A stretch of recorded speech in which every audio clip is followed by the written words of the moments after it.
त्यांच्या मागणीनुसारच भारत निवडणूक आयोगानं आज EVM मशीनची तपासणी आणि पडताळणीचा कार्यक्रम जाहीर केला आहे. Verification and burn memory checking आहे.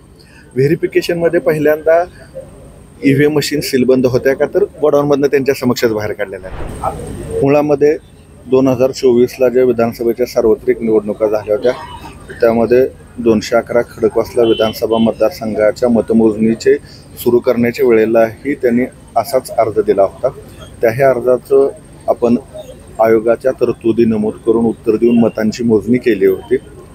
त्याच्या उपरही त्यांना असलेल्या शंका दूर करण्यासाठी त्यांनी अर्ज दिला होता.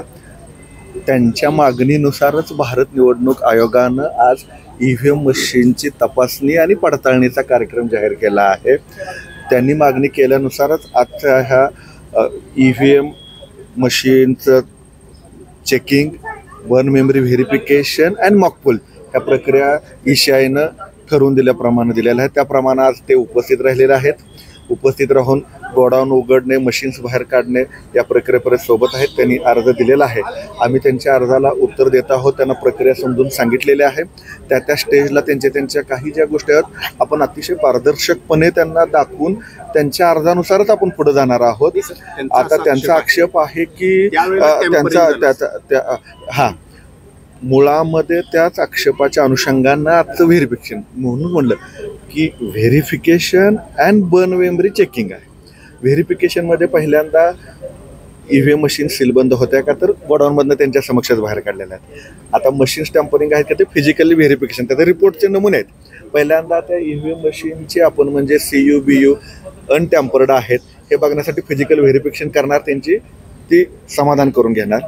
त्यानंतर त्या दिवशीच्या ह्याच्यामध्ये जो वापरलेला डाटा आहे ज्याला मेमरी म्हणतो त्याचं त्यांना व्हेरिफिकेशन करायची संधी देणार.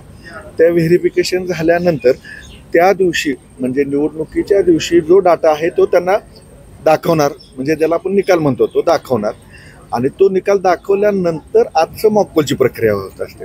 त्यांची जी हरकत आहे किंवा त्यांचा जो आत्ताचा अर्ज आहे त्याच्यामध्ये त्याने असं म्हटलेलं आहे की तो निवडणुकीच्या दिवशी झालेला CU मधला जो डाटा आहे तो डाटा तसा इरेज करू नये, परंतु येस तर ते सांगतोय त्याच्यामध्ये मतमोजणीच्या दिवशी 5% रँडमली व्हीव्हीपॅट जे मोजायचे असतात तसे आपण 5 मतदान केंद्रांचं त्या दिवशीच मोजून दाखवून त्याची पडताळणी करून आयोगाने त्याची खात्री पटवून दिलेली आहे. त्यामध्ये कोणताही डिफरन्स आलेला नव्हता. आजची जी प्रक्रिया आहे की दाखव आज मला आजची प्रक्रिया समजून सांगू द्या. आजचे भारत निवडणूक आयोगाचं जे मॅन्युअल आणि गाईडलाईन्स आहेत त्याच्यानुसार पहिल्यांदा मशीन टेम्पररी आहे किंवा सुरक्षित आहे का बघण्यासाठी फिजिकल व्हेरिफिकेशन होतं. त्या दिवशी जी मेमरी वापरलेली आहे त्याचं व्हेरिफिकेशन होतं. त्या दिवशी जे पोल डे दिवशी जो प्रत्यक्षातचा डाटा त्या CU मध्ये नोंदलेला आहे तो त्यांना दर्शवला जातो. आपल्याला माहीतच आहे की मतदान प्रक्रियेमध्ये मतदानाच्या वेळेला केलेला नोंदणी ही CU मध्ये होते, त्याचबरोबर व्हीव्हीपॅटच्या स्लिपमध्ये होते. CU मधला आजचं दाखवणार आहोत. व्हीव्हीपॅट ऑलरेडी मी सांगितल्याप्रमाणे रँडमाइज केलेला आहे. आता EVM मशीनमध्ये काही शंका आहेत उपस्थित आहेत त्यासाठी तर आजचं व्हेरिफिकेशन आहे. सोशल मीडियाच्या भाऊ गर्दीत विश्वासार्हतेने चकाकणारे नाव म्हणजे लेट्सअप मराठी. सगळ्या नागरिकांना ती स्पीच ती लेट्सअप वरील मुलाखती म्हणजे विचारांचा खजिना. त्यानंतरच्या निवडणुकीमध्ये मला सोडून गेले. बातम्या केवळ वस्तुस्थिती सांगणाऱ्या, न प्रोपगंडा, फक्त जनतेचा अजेंडा. क्योंकि आने वाला कल जाने वाला है, जाने वाला कल आने वाला है. राजकारण, मनोरंजन असो की क्रीडा क्षेत्र, महाराष्ट्राची स्पंदने संवेदनशीलतेने टिपणारे माध्यम म्हणजे लेट्सअप मराठी. जगासोबत एक पाऊल पुढे राहण्यासाठी लेट्सअपचे ॲप, सोशल मीडिया आणि वेबसाईट सोबत कनेक्टेड रहा.